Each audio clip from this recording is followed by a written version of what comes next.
فدائے جان قسط نمبر 3۔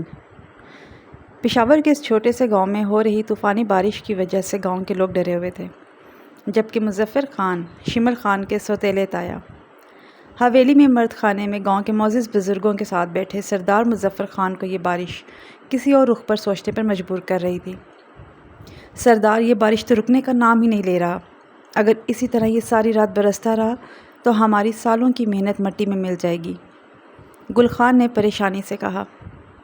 مزمل خان، مظفر خان جو سپاٹ چہرہ لیے گاؤں کے معزز بزرگوں کی باتیں سن رہے تھے، انہوں نے سامنے کھڑے اپنے بڑے بیٹے کو پکارا۔ جی آغا جان، مزمل خان ان کے قریب آ کر سر جھکاتے ہوئے بولا۔ تم نے اس لڑکی کو بھی ختم کر دیا تھا نا، اس کے خاندان کے باقی لوگوں کی طرح؟ سنجیدگی سے انہوں نے اس سے پوچھا۔ تو ان کے سوال پر مزمل خان سخت گھبرا کر رہ گیا۔ کیا ہوا، تم خاموش کیوں ہو؟ کیا وہ بدبخت ابھی تک زندہ ہے؟ انہوں نے سخت نظروں سے اپنے بیٹے کی طرف دیکھتے ہوئے غصے سے پوچھا۔ جی آغا جان، وہ ابھی تک زندہ ہے، مزمل خان نے ڈرتے ہوئے کہا۔ اس کی بات سن کر مظفر خان غصے سے اپنی جگہ سے اٹھ کھڑے ہوئے۔ اسی لیے ہمارے سر پر اتنا بڑا طوفان اٹھا ہے، وہ ہمارے خاندان اور اس گاؤں کے لیے ایک بد سایہ ہے۔ جب تک اس کا سایہ ہمارے آس پاس ہے، ہمارا گاؤں، ہمارا گھر کبھی آباد نہیں رہے گا۔ جاؤ ابھی اور اسی وقت اسے ڈھونڈ کر ختم کرو۔ مزمل خان، اس جیسی ڈائن کو جینے کا کوئی حق نہیں ہے، نفرت سے پکارتے ہوئے وہ اپنے بیٹے کو حکم دیتے ہوئے بولے۔ ان کے حکم کو سن کر مزمل خان سخت گھبرا کر رہ گئے، کیونکہ اس کے اوپر ایک نہیں 2 تلواریں تھیں، ایک اس کا باپ اور دوسرا سلطان عالم شاہ۔ اگر وہ اپنے باپ کی بات نہیں مانے گا تو وہ اسے زندہ نہیں چھوڑے گا، اور اگر وہ اس لڑکی کو مارنے جائے گا تو اسے سلطان عالم شاہ بھی زندہ نہیں چھوڑے گا۔ فرہاد، ایک گارڈ یہاں شمل خان کے کمرے کے باہر کھڑا کرنا اور ایک امشال کے کمرے کے باہر۔ اگر اس بار کچھ ہوا تو میں تمہیں جان سے مار ڈالوں گا۔ سلطان عالم شاہ اپنی اسی امپورٹنٹ میٹنگ میں جا رہے تھے جو حادثے کی وجہ سے چھوڑ کر آئے تھے۔ وہ ہاسپٹل میں اپنے 2-3 گارڈز کو شمل خان اور امشال خان کی سیفٹی کے لیے ان کے کمرے کے باہر کھڑا کر کے فرہاد کو سختی سے ہدایت دے رہے تھے۔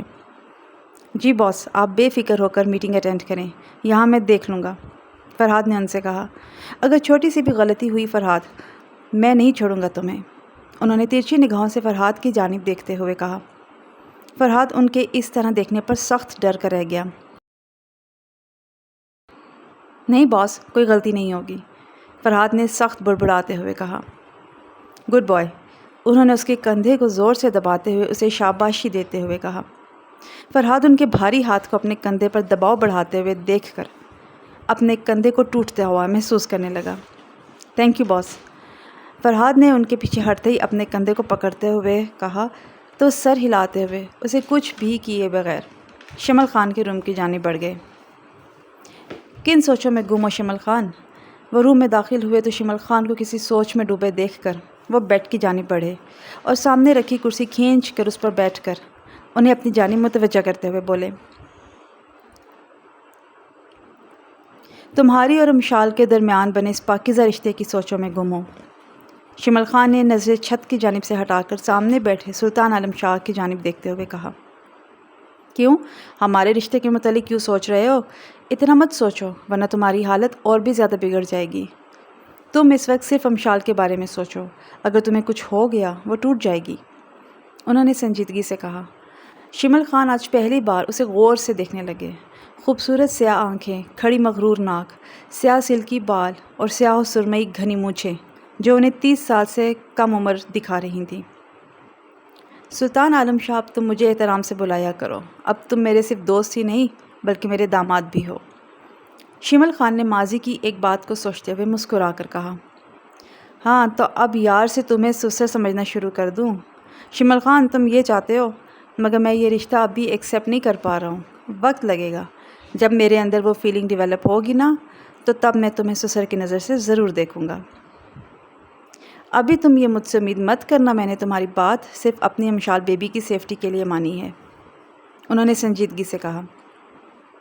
ہاں، میں یہ کیسے بھول گیا کہ یہ رشتہ تو ایک سیفٹی کے لیے جڑا ہے، اگر ان جاہل لوگوں کے اندر تھوڑی سی عقل ہوتی نا تو آج سلطان نہ تمہیں نہ ہمیں اور نہ ہی امشال کو یہ دن دیکھنا پڑتا، نہ ہی یار تم اس طرح مجھ سے امشال سے نظریں چرا رہے ہوتے، شمل خان نے نم آواز میں کہا۔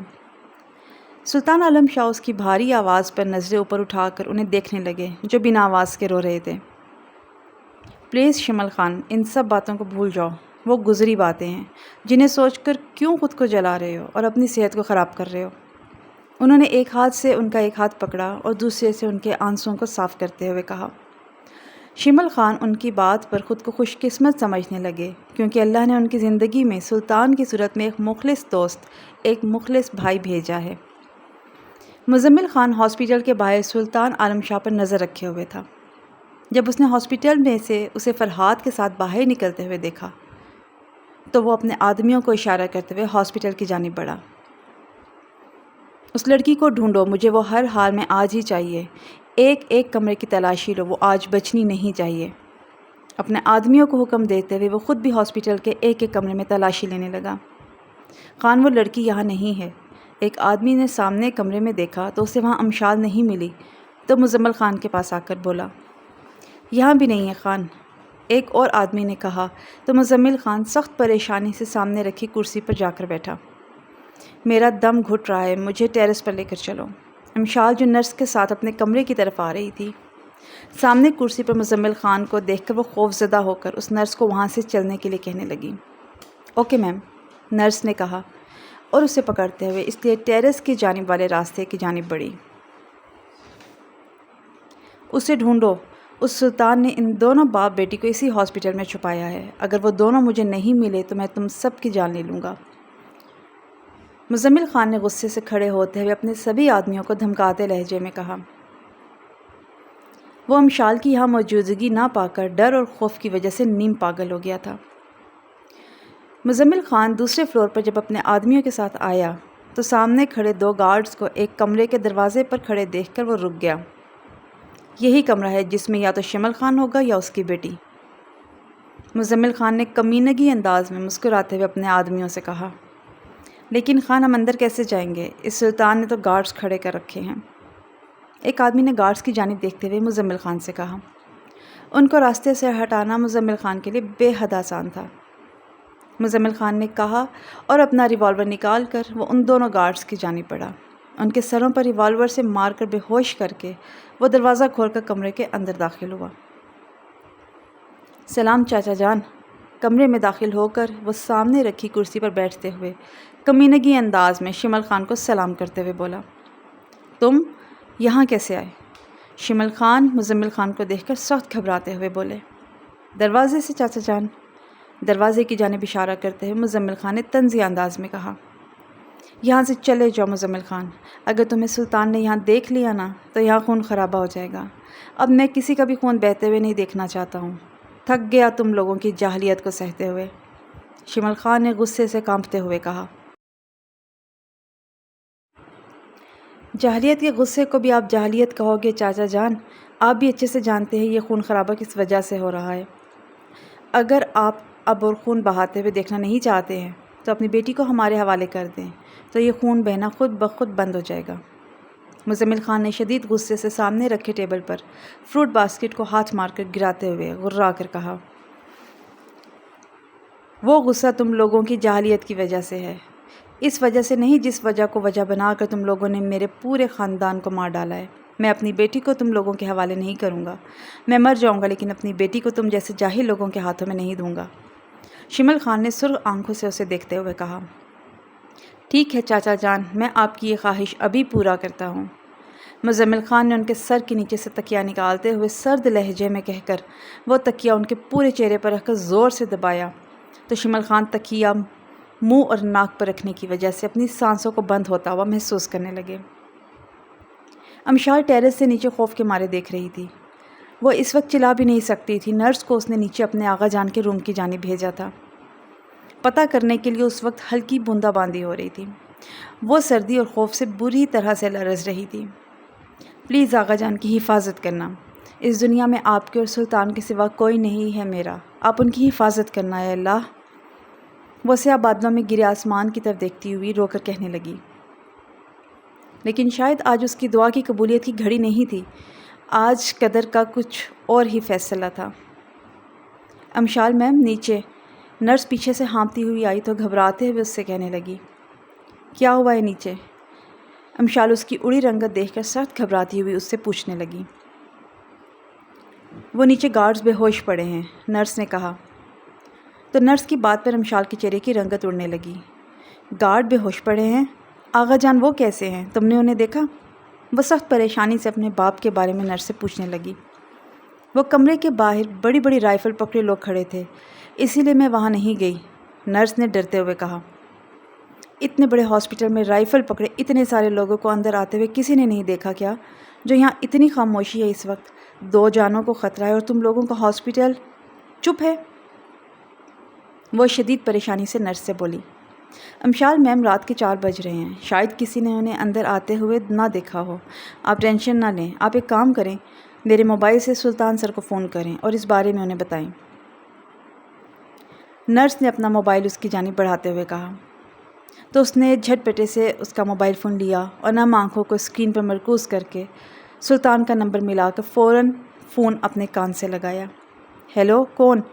دوسری طرف انہوں نے ان نون نمبر دیکھ کر جلدی فون ریسیو کر لیا۔ وہ لوگ سلطان، وہ لوگ واپس آئے ہیں۔ امشال دوسری طرف سلطان عالم شاہ کی آواز سنتی روتی ہوئی ان سے کہنے لگی۔ سٹاپ امشال، رونا مت، اور تم اس وقت کہاں ہو؟ اور آغا جان وہ ٹھیک تو ہے نا؟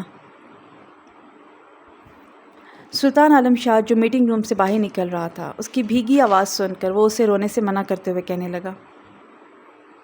اس وقت میں ٹیرس پہ چھپی ہوں اور نرس نے کہا ہے آغا جان کے روم کے باہر کھڑے گارڈز بے ہوش ہیں، مجھے بہت ڈر لگ رہا ہے، آپ پلیز جلدی سے آ جائیں، وہ لوگ میرے آغا جان کو مار دیں گے، وہ روتی ہوئی بولی۔ سلطان اس کے رونے پر اپنے دل میں درد اٹھتا ہوا محسوس کرنے لگا۔ میں آ رہا ہوں امشال، تم نیچے مت جانا، وہیں رہنا، اور پلیز رونا مت، بس دعا کرنا، اس وقت دعا کی ضرورت ہے۔ شمل خان کو وہ لوگ میری غیر موجودگی میں کچھ بھی کر سکتے ہیں۔ اچھا میں فون رکھتا ہوں، تم وہیں رہنا، نیچے مت جانا، اوکے؟ سلطان عالم شاہ سے سمجھاتے ہوئے بولا۔ نہیں، آپ فون مت رکھنا پلیز، مجھ سے بات کریں، مجھے بہت ڈر لگ رہا ہے، اگر ان لوگوں نے ہمیں مار دیا تو؟ امشال نے تڑپتے ہوئے کہا۔ تو اس کی موت کا سن کر اپنے پورے وجود میں سنسنی خیز لہریں اٹھتی ہوئی محسوس کرنے لگے۔ بی بریو یو امشال، کچھ نہیں ہوگا، جب تک میں ہوں نا وہ لوگ تم لوگوں کو میری نگاہوں سے بھی دیکھنا پسند نہیں کریں گے۔ وہ فون کان سے لگائے اس سے باتیں کرتے ہوئے، اسے کنسول کرتے ہوئے بلڈنگ کی سیڑھیاں تیزی سے پھلانگ رہے تھے۔ پریشانی ان کے سفید خوبرو چہرے پر رقم تھی۔ وہ جب بلڈنگ سے باہر نکلے تو اپنی گاڑی کی جانب بڑھے اور گاڑی سٹارٹ کر کے روڈ پر ڈال کر آج زندگی میں پہلی بار فاسٹ ڈرائیونگ کرنے لگے۔ فرحات، تم کہاں مر گئے تھے ہاں؟ اگر شمل خان اور امشال کو کچھ ہوا نا تو میں ان لوگوں کو ختم کرنے سے پہلے تمہاری جان لے لوں گا۔ وہ ہاسپٹل کے پاس اپنی گاڑی روک کر دروازہ کھول کر سامنے کھڑے پریشان فرحات کی جانب بڑھے اور اسے کالر سے پکڑ کر اس کے چہرے پر گھوسا مارتے ہوئے گراتے ہوئے بولے۔ باس، میں آپ کو باہر چھوڑنے گیا تھا، تب یہ لوگ آئے تھے شاید۔ فرحات اسے پرانے والے سلطان کے روپ میں دیکھ کر سخت ڈرتے ہوئے بولا۔ باس، آپ اندر نہیں جا سکتے، ان لوگوں نے دوسرا فلور اپنے قبضے میں کر لیا ہے، ان کی صرف ایک ڈیمانڈ ہے، انہیں امشال میم چاہیے۔ اس کی بات پر وہ اسے چھوڑ کر غصے سے ہاسپٹل کی جانب بڑھے۔ اس سے پہلے وہ اندر داخل ہوتے، پیچھے سے فرحات نے آ کر انہیں پکڑتے ہوئے کہا، تم مجھے روکو گے؟ تم؟ اس کی بات سنے بغیر غصے سے انہوں نے مڑ کر اس کے پیٹ پر مکہ مارتے ہوئے گراتے ہوئے کہا، یس باس، کیونکہ اس وقت اندر خطرہ ہے، اگر مجھے آپ کو روکنے کے لیے آپ سے لڑنا بھی پڑا نا تو میں آپ سے لڑوں گا، لیکن آپ کو اندر جانے نہیں دوں گا۔ فرحات نے اب بنا ڈرے ان سے کہا، خطرہ مجھے نہیں، اندر موجود میرے 2 عزیز لوگوں کو ہے، اور تم چاہتے ہو میں یہاں اس وقت انہیں اس حالت میں چھوڑ کر یہاں بیٹھ کر صرف تماشا دیکھوں؟ ہٹو سامنے سے، میں اندر جاؤں گا، انہیں اس وقت میری ضرورت ہے۔ انہوں نے فرحات کو جو ان کے آگے کھڑا تھا غصے سے گھورتے ہوئے کہا۔ سلطان، تبھی اوپر ٹیرس سے امشال کی چیخ سن کر وہ دونوں اوپر سر اٹھا کر دیکھنے لگے، جہاں مزمل خان امشال کو ہاسپٹل کی بلڈنگ کے نیچے کی جانب جھکائے سلطان عالم شاہ کی جانب فتح مندانہ نظروں سے دیکھ رہا تھا۔ سلطان، مجھے بچائیے، امشال نیچے جھکنے کی وجہ سے انہیں دیکھتی زور زور سے چیختی ہوئی کہنے لگی۔ تو تم ہو دی گریٹ سلطان عالم شاہ، مجھے لگا ایک دمدار قسم کا انسان ہوگا یہ سلطان، مگر تم تو ایک ڈرپوک قسم کے انسان نکلے۔ دیکھو، اپنی آنکھیں کھول کر دیکھو، میں کیسے تمہارے سامنے اس ڈائن کو یہاں سے پھینکوں گا۔ اور میں دیکھتا ہوں دی گریٹ سلطان عالم شاہ آج ایک ساتھ کیسے بچاتا ہے ان دونوں باپ بیٹی کو۔ مجھے لگتا ہے چاچا اندر کمرے میں پھانسی لگا کر خودکشی کرنے کی کوشش کر رہا ہوگا، یا پھر ہو سکتا ہے میری دھمکی نے انہیں خودکشی کرنے پر مجبور کر دیا ہو۔ اگر ایسا ہوا نا تو تمہارا پیارا دوست وہ تو مر جائے گا، اور اگر تم اسے بچانے جاؤ گے تو میں اس چڑیل کو یہاں سے پھینک کر اپنے گاؤں کو اس بلا سے نجات دلاؤں گا۔ فیصلہ کر لو آج تمہیں کسے بچانا ہے، اسے یا شمل خان کو؟ مزمل خان نے ہنستے ہوئے طنزیہ انداز میں بلند آواز میں کہا۔ سلطان عالم شاہ اس کی بات پر غصے سے اپنی مٹھیاں کسنے لگا۔ کر لیا میں نے فیصلہ، آج مجھے کسے بچانا ہے اور کسے مارنا ہے۔ سلطان عالم شاہ نے سخت نظروں سے اوپر کی طرف دیکھتے ہوئے سرد لہجے میں کہہ کر اپنے قدم ہاسپٹل کے داخلی دروازے کی جانب بڑھائے۔ چھوڑ دو امشال کو، ورنہ تمہاری حالت ایسی کروں گا کتوں کو بھی تمہاری ہڈیاں نصیب نہیں ہوں گی۔ ٹیرس پر پہنچتے ہی انہوں نے شدید غصے سے مزمل خان کی جانب دیکھتے ہوئے برفیلے لہجے میں کہا، دی گریٹ سلطان عالم شاہ، تمہاری خواہش بہت مہنگی ہے، سوچ لو، کیونکہ اگر میں نے اس ڈائن کو چھوڑ دیا تو تم ساری زندگی پچھتاؤ گے۔ مزمل خان امشال کو ٹیرس سے نیچے جھکا کر کھڑا تھا، ان کی آواز پر پیچھے مڑا اور اسے طنزیہ نظروں سے دیکھنے لگا۔ تم ایسے نہیں مانو گے نا کمینے انسان، ٹھیک ہے، میں تمہیں اپنے طریقے سے سمجھاتا ہوں، سلطان عالم شاہ نے کہہ کر اپنے قدم بنا خوف کے اس کی جانب بڑھائے۔ آگے مت بڑھنا ورنہ میں گولی چلا دوں گا۔ مزمل خان نے انہیں اپنی جانب بڑھتے ہوئے دیکھا تو ڈر کے مارے اپنا ریوالور نکال کر امشال کی کن پٹی پر رکھتے ہوئے انہیں دھمکاتے ہوئے بولا، اگر تمہارے ریوالور سے ایک گولی بھی نکلی نا تو میں تمہارے پورے جسم پر گولیوں کی برسات کروں گا۔ سلطان عالم شاہ امشال کی کن پٹی پر رکھے ریوالور کو دیکھ کر غضبناک لہجے میں بولے۔ مزمل خان نے اس کے قدموں کو اپنی جانب اسی طرح بڑھتے ہوئے دیکھا تو خوف سے امشال کو دور دھکیل کر اس نے اپنے ریوالور کا رخ سلطان عالم شاہ کی جانب کیا۔ سلطان عالم شاہ رک جاؤ ورنہ میں تم پر گولی چلا دوں گا۔ مزمل خان اس کی قہر برساتی آنکھوں میں آگ کے شعلے دیکھ کر اپنے پورے وجود میں سنسنی خیز لہر دوڑتے ہوئے شدت سے محسوس کرنے لگا۔ ٹھا! سلطان عالم شاہ کے قدموں کو اس کی کھوکھلی دھمکیوں نے بھی نہیں روکا۔ وہ اسی طرح چہرے پر سختی سجائے اس کی جانب بڑھ رہے تھے کہ تبھی خوف و دہشت کے مارے مزمل خان نے ان پر گولی چلا دی، جو سیدھا جا کر ان کے بائیں کندھے کو چھو کر گزری۔ سلطان!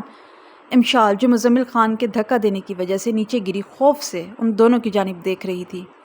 سلطان کو گولی لگتے ہوئے دیکھ کر وہ تڑپ کر چیخی۔ سلطان عالم شاہ گولی لگنے کی وجہ سے ایک لمحے کو ٹھہر گئے، مگر ان کے سر پر جو جنون سوار تھا اس جنون کی وجہ سے انہیں اس وقت بالکل بھی تکلیف کا احساس نہیں ہوا۔ اگر کوئی احساس انہیں پاگل کر رہا تھا تو وہ اس وقت تھا مزمل خان کی اپنے ہاتھوں جان لیوا موت، جس نے انہیں خونخوار بنا دیا تھا۔ وہ اپنے خون کو بہنے سے روکنے کے لیے اپنے کندھے کو سختی سے اپنے ایک ہاتھ سے دبا کر اپنے قدموں کو آگے کی جانب بڑھانے لگے۔ مزمل خان انہیں گولی لگنے کے باوجود بھی اپنی جانب بڑھتے ہوئے دیکھ کر بری طرح سے لرز اٹھا۔